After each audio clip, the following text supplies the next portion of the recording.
नमस्कार, आप सभी का स्वागत है। जैसा कि आप लोग बीपीएससी 70 का फॉर्म भर रहे हैं और आप लोग का एक बहुत जेन्युइन डाउट है, मेरे पास कल से फ़ोन आ रहा है कि सर प्लीज़ इस पर एक बार आप वीडियो बना के क्लियर कर दीजिए कि हम लोग आगे करें क्या।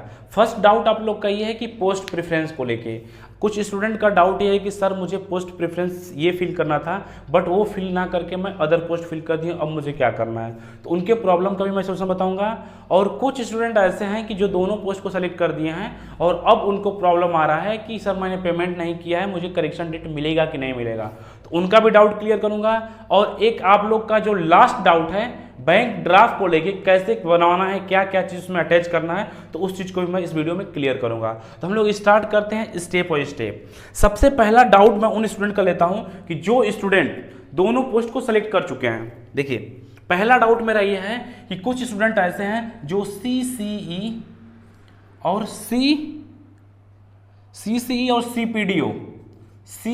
CPDO दो पोस्ट है, दोनों पोस्ट को आप सेलेक्ट कर दिए हैं, ठीक है। बट सेलेक्ट कर चुके हैं और फॉर्म को सबमिट किए। देखिए, फॉर्म सबमिट और पेमेंट करना, पेमेंट दोनों अलग अलग प्रोसेस होता है। फॉर्म कंप्लीट करना और पेमेंट करना दोनों अलग अलग प्रोसेस होता है। अगर आपका फॉर्म सबमिट नहीं है, मेरी बात को ध्यान से समझिएगा, फॉर्म सबमिट होना और पेमेंट करना दोनों एक अलग अलग प्रोसेस होता है। अगर आपका फॉर्म सबमिट नहीं है तो फिर आप पोस्ट प्रेफरेंस को चेंज कर सकते हैं। अगर आपका फॉर्म सबमिट हो चुका है और आपका पेमेंट नहीं हुआ है तो इस कंडीशन में आपको क्या करना पड़ेगा भाई, इस कंडीशन में आपको क्या है कि इस दोनों पोस्ट में करेक्शन नहीं होगा, आपको पेमेंट करना ही पड़ेगा। क्यों? क्योंकि जब अपना यूजर आईडी और पासवर्ड से लॉगिन करेंगे तो लॉगिन करने के बाद से आपका क्या आएगा, डायरेक्ट पेमेंट का ऑप्शन आ रहा है। तो अगर आपका फॉर्म सबमिट हो गया है, तो और पेमेंट नहीं हुआ है तो आपको पेमेंट करना पड़ेगा, आपके पास कोई ऑप्शन नहीं है। एक जो डाउट है बताना चाहता हूं कि अगर आपने फॉर्म को सबमिट कर लिया है और पेमेंट नहीं किया, ध्यान सुनिएगा, मेरी बातों को आप लोग ध्यान से सुनिएगा क्योंकि कंफ्यूजन बहुत ज़्यादा होता है आप लोग को कि अगर आपने फॉर्म को सबमिट कर लिया है, पेमेंट नहीं किया है, ठीक है, तो आपको यहाँ पे एक चीज़ ध्यान देना पड़ेगा कि अगर आपका फॉर्म सबमिट हुआ है और आपके OTR में, जो आपने OTR किया होगा, फॉर्म सबमिट के बाद से प्रिंट आउट नहीं निकलता जब तक पेमेंट नहीं करेंगे, तो अपना OTR का PDF निकालिएगा और उस OTR के PDF में देखिएगा कि आपका नाम सही है, मम्मी का नाम सही है, पापा का नाम सही है और डेट ऑफ बर्थ आपका सही है कि नहीं सही है। अगर ये चारों चीज़ आपका सही है तो फिर आपके पास एक मजबूरी है कि आपको एक्स्ट्रा पैसा पेमेंट करके आपको फॉर्म को सबमिट करना पड़ेगा। अगर इस चारों चीज़ों में से कुछ भी चीज़ आपका गलत हो जाता है, कुछ भी, नाम में कुछ गलती हो जाता है, मम्मी के नाम में कुछ गलती हो जाता है, पापा के नाम में कुछ गलती हो जाता है, डेट ऑफ बर्थ में कुछ गलती हो जाता है, तो आपको पास एक ऑप्शन है कि आप एक न्यू OTR कर सकते हैं नए मोबाइल नंबर, नई ईमेल ID के थ्रू, और वहाँ पर जिस पोस्ट के लिए आप एलिजिबल होंगे उस पोस्ट को आप फिल करेंगे, ठीक है ना, उस पोस्ट को आप फिल करेंगे और वहाँ से आपका न्यू OTR हो जाएगा, नया मोबाइल नंबर, नई ईमेल ID और अपने डिटेल, पर्सनल डिटेल को सही सही फिल करेंगे तो आपका क्या न्यू OTR हो जाएगा। लेकिन मैक्सिमम स्टूडेंट ऐसे होंगे कि जो फॉर्म सबमिट भी कर चुके होंगे, पेमेंट नहीं किए होंगे और उनका फॉर्म सक्सेसफुली सबमिट है, यानी कि हर एक चीज सही है, तो भाई आपके पास एक ही ऑप्शन है कि आप एक्स्ट्रा पेमेंट करके आप अपने फॉर्म को प्रोसेस आगे फॉरवर्ड करिए और आप निश्चिंत होकर प्री की तैयारी करिए। तो ये जो डाउट था ये बहुत कॉमन डाउट था और इस चीज को मैं क्लियर कर दिया हूं। एक डाउट जो आप लोग का बनता है, बचता है, उसको मैं बताता हूं उसको कैसे सॉल्व करना है। देखो, कुछ स्टूडेंट ऐसे हैं कि जो उनको भरना था CCE पोस्ट, क्या भरना था, उनको CCE पोस्ट पे फॉर्म भरना था, बट वो क्या है, CDPO पोस्ट पे फॉर्म भर दे, CPDO जो आप कहिए है, इस पोस्ट पे आपने फॉर्म को भर दिया है, ठीक है, इस पोस्ट पे आपने फॉर्म को भर दिया है। तो आपको करना क्या है, देखिए आपको कुछ नहीं करना है, मेरी बात को ध्यान से सुनिएगा। CPDO आपको किस पोस्ट पे फॉर्म भरना था, CCE पे भरना था, बट आपका गलती से किस पे हो गया, CPDO पे हो गया है। अब आप क्या करेंगे, अब देखिए, ये जो इंफॉर्मेशन देने जा रहा हूं ये एकदम मैं ऑफिशियल इंफॉर्मेशन देने जा रहा हूं। जो आपका ऑफिशियल इंफॉर्मेशन होता है वो मैं आपको देने जा रहा हूं कि अगर सपोज मान के चलिए कि आप CCE पोस्ट जो आपका है इस पोस्ट पे फिल करना था और गलती से आप ये पोस्ट फिल कर चुके हैं, तो आपको क्या करना है। पहला पॉइंट, सेम प्रोसेस, अगर आपका नाम सही है, फादर्स नेम सही है, मदर्स नेम सही है और डेट ऑफ बर्थ सही है, ठीक है, अगर आप इस फॉर्म में जो गलत वाले पोस्ट फिल किए हैं उसमें आपका सब कुछ सही है, तो अब आपको करना क्या है, करना आपको ये है कि दूसरा OTR तो आपका होगा नहीं, दूसरा जो OTR है वो आपका तो होगा नहीं।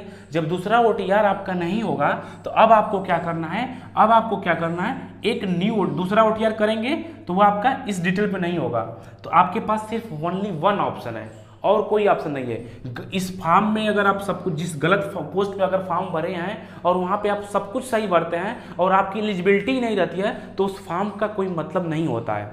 अब आप क्या करेंगे, न्यू OTR करेंगे। न्यू OTR कैसे करेंगे, पहले अपना नाम, मम्मी का नाम, पापा का नाम, डेट ऑफ बर्थ, इन चारों में से किसी एक में, हम तो यही कहेंगे कि डेट ऑफ बर्थ कदम सेफ रहने दीजिए, नाम, मदर्स नेम, फादर्स नेम में किसी एक में एक वर्ड जो होता है उसको आप मिस कर दीजिएगा, आपका न्यू OTR हो जाएगा। और जब न्यू OTR होगा तो जिस पोस्ट के लिए आप एलिजिबल हैं वो पोस्ट के लिए फॉर्म आप भर सकते हैं। तो मैं उम्मीद करता हूं कि ये प्रोसेस तो आपको समझ में आ ही गया होगा। अगर जिनका अगर गलत है तो वो सही करके फिल कर लेंगे, हो जाएगा, कोई दिक्कत नहीं होगा। ये एक जेन्युइन तरीका है फॉर्म भरने का। अब इसके आगे भी आपको कुछ करना है। अगर आप गलत तरीके से मम्मी के नाम, पापा के नाम और डेट ऑफ बर्थ और अपने नाम में कुछ गलत करके फॉर्म को सबमिट करते हैं और आपका फॉर्म सक्सेसफुली सबमिट हो जाता है तो आपको क्या करना है, आपको एक एप्लीकेशन लिखना है। किसके रिगार्डिंग, जो आपका मम्मी के नाम, पापा के नाम और आपके नाम में गलती हुआ उसके रिगार्डिंग एक एप्लीकेशन लिखना है। उस एप्लीकेशन के साथ 10th की मार्कशीट को अटैच करेंगे और बीपीएससी को क्या करेंगे, ईमेल करेंगे।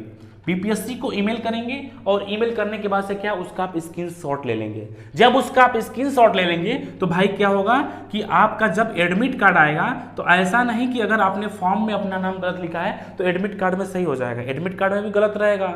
तो आप क्या करेंगे, अपने डिस्ट्रिक्ट से कचहरी में क्या एफिडेविट एक होता है, एक एफिडेविट बनवा लेंगे और उस एफिडेविट को अपने साथ एग्जामिनेशन हॉल में ले जाएंगे ताकि वहां पे अगर आपका डॉक्यूमेंट वेरिफिकेशन होता है तो आपको किसी प्रकार की प्रॉब्लम को फेस ना करना पड़े। ठीक है, तो इस चीज को आपको करना है। इस तरीके से आप यहां पे पोस्ट प्रेफरेंस के प्रॉब्लम को सॉल्व कर सकते हैं। सेकेंड पॉइंट कि अगर आप दोनों पोस्ट सेलेक्ट कर चुके हैं, आपको सिर्फ पेमेंट करना है तो आपकी मजबूरी है, आपको एक्स्ट्रा पेमेंट करके अपने फॉर्म को, सब कुछ सही है तो अच्छी बात है, अगर गलत है तो आपको करेक्शन हो रहा है तो उसमें आप जो चीज़ गलती होगा आप वहां पे करेक्शन कर सकते हैं। अब मैं उम्मीद करता हूं कि जो पोस्ट प्रेफरेंस का डाउट था आप लोग का वो क्लियर हो गया होगा, जो दोनों पोस्ट का डाउट था वो भी क्लियर हो गया होगा और जो बच्चे इस पोस्ट सी पे भरना है, CPDO भर दिए उनका भी एक क्लियर हो गया होगा। अब एक लास्ट पॉइंट है, उस पॉइंट के बाद से एक लास्ट पॉइंट है, मैं उसको डिस्कस कर लेता हूं, उसके बाद से इस चीज को यहीं पे स्टॉप किया जाएगा। लास्ट पॉइंट क्या है आप लोग का, लास्ट पॉइंट ये है कि देखिए जो आपका नोटिफिकेशन आया था, पहली बात कि जो आपका OTR करेक्शन का नोटिफिकेशन आया था उसमें साफ साफ मेंशन किया है कि आपके नाम, मम्मी के नाम, पापा के नाम, डेट ऑफ बर्थ में कोई चेंजिंग नहीं होगा और जो लोग फॉर्म सबमिट कर चुके हैं वो कॉलम 4 में भी करेक्शन नहीं कर सकते हैं। बट OTR में तो आपका सब कुछ करेक्शन हो रहा है, बट एप्लीकेशन फॉर्म में क्या हो रहा है, जो आपका एप्लीकेशन फॉर्म है उसमें क्या हो रहा है भाई, एप्लीकेशन फॉर्म में करेक्शन नहीं हो रहा है, ओनली फोटो चेंज हो रहा है।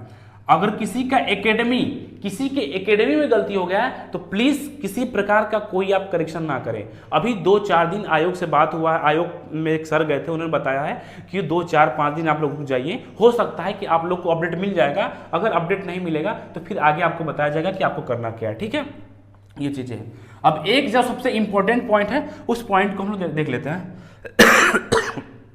सॉरी, देखिए एक इंपॉर्टेंट पॉइंट ये है कि अगर आपके जेंडर देखिए, अगर आपके जेंडर और जेंडर के साथ साथ आपका किसमें आरक्षण कोटि कटघरी वाले में, कटघरी आरक्षण कोटि में कोई गलती है, जेंडर इट मीन्स अगर आप मेल से फीमेल हैं, अगर कोई मेल से फीमेल, फीमेल से मेल करना है, आरक्षण कोटि मतलब कि आप EWS को अपडेट कर रहे हैं, आप OBC NCL को अपडेट कर रहे हैं, या आप OBC में हैं SC में जाना चाहते हैं, या SC में है OBC में जाना चाहते हैं, इस तरीके का अगर आप चेंजिंग कर रहे हैं, इस चीज को ध्यान दीजिएगा। अगर आपको जेंडर में चेंजिंग करना है या आरक्षण कोटि में चेंजिंग किए हुए हैं तो आपको क्या करना है, आप अगर फॉर्म को सबमिट कर चुके हैं तो आप अपने OTR को क्या करें, अपडेट करें।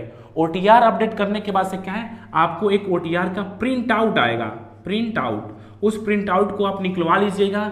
निकलवाने के बाद से क्या है, जो आपकी गलती होगी उसके करेक्शन के साथ आप एप्लीकेशन लिखेंगे, एप्लीकेशन लिखेंगे और एप्लीकेशन और प्रिंट आउट दोनों को आप अटैच कर देंगे और बैंक ड्राफ्ट के साथ इस चीज को अटैच करके स्पीड पोस्ट करना है। आपको सभी को करना है। जिसका जेंडर मेल में गलती हो जाए वो भी करेगा, जिसका आरक्षण कोटि में गलती हो जाए वो भी करेगा। क्या करेगा? जो OTR आप अपडेट करेंगे उसका प्रिंट आउट निकालेंगे और एप्लीकेशन फॉर्म का क्या करेंगे, जो आप एक एप्लीकेशन लिखेंगे और जो आपने OTR किया उसका प्रिंट आउट दोनों को अटैच करके बैंक ड्राफ्ट के साथ जो एड्रेस दिया हुआ है उस एड्रेस को आप क्या करेंगे, पोस्ट कर देंगे उस एड्रेस पे। अब मैं बोलता हूं क्या कैसे बैंक ड्राफ्ट बनेगा। आपको बैंक में जाना है और बैंक में जाने के बाद से वहां पे क्या है, एक बोलेंगे कि सर मुझे बैंक डिमांड ड्राफ्ट बनवाना है। किसके regarding? In favour of secretary Bihar public service commission Patna payable eight Patna. इस नाम का एक आपका क्या है, बैंक ड्राफ्ट बनेगा और उस बैंक ड्राफ्ट का एक फिक्स अमाउंट होगा। उस अमाउंट को आप पेमेंट करेंगे। पेमेंट करने के बाद से आपको बैंक ड्राफ्ट मिलेगा और उस बैंक ड्राफ्ट के पास साथ जो आपका प्रिंट आउट होगा, जो आपने करेक्शन किया उसका प्रिंट आउट और जो आपने एप्लीकेशन लिखा है उसके रिगार्डिंग, वो तीनों को आप अटैच करके एक लिफाफे में ऊपर अपना डिटेल फिल करके और एक एड्रेस जो मैं बोल रहा हूं नीचे एड्रेस लिखा हुआ है, इस एड्रेस पे आपको क्या करना है, स्पीड पोस्ट कर देना है। स्पीड पोस्ट कर देना है और उसके बाद से फिर क्या है, उसका एक प्रूफ अपने पास रख लेना है ताकि आपको वहां पे दिक्कत ना हो जब डॉक्यूमेंट वेरिफिकेशन हो। तो अब मैं उम्मीद करता हूं कि आपको ये जो प्रॉब्लम था वो आपको समझ में आ गया होगा। एक वीडियो मैं और लेके आऊंगा जिसमें मैं पोस्ट प्रेफरेंस के बारे में बता दूंगा कि सीसी पोस्ट में कौन कौन से पोस्ट आते हैं, CDPO पोस्ट में कौन कौन से पोस्ट आते हैं और उसके बाद से क्या है, एक FAQ पोस्ट है उसमें कौन कौन से पोस्ट आएंगे, उसका क्वालिफिकेशन क्या होगा। हर एक चीज को मैं एक सेपरेट वीडियो में बना दूंगा ताकि आपको जिसकी भी डाउट हो वहां से क्लियर हो जाए। तो मैं उम्मीद करता हूं कि आपको मैं जो भी पॉइंट बताऊं वो समझ में आ गया होगा। अगर किसी भी स्टूडेंट को किसी भी स्टेप में डाउट हो तो मेरे YouTube के डिस्क्रिप्शन टेलीग्राम चैनल है, व्हाट्सअप नंबर है, आप मुझे उस पर व्हाट्सअप भी कर सकते हैं। अगर मुझे लगेगा कि नहीं बहुत इमरजेंसी है तो मैं आपको पर्सनल मैसेज कर दूंगा, आप मुझे उस पर कॉल भी कर सकते हैं, मैं आपसे बात भी करूंगा, ठीक है। बट अपने फॉर्म को गलत ना करें, ठीक है। तो मैं उम्मीद करता हूं कि आपको हर एक स्टेप समझ में आ गया होगा। बाकी नहीं समझ में आ गया होगा तो मैं आपसे कह रहा हूं कि आप मुझे कमेंट के माध्यम से पूछ सकते हैं, मुझे व्हाट्सअप के माध्यम से पूछ सकते हैं। टेलीग्राम चैनल है उसको आप ज्वाइन कर लीजिए, वहां पे आप लोग को लेटेस्ट अपडेट मिलता रहेगा। मिलते हैं आप लोग को नेक्स्ट अपडेट में। धन्यवाद, जय हिंद।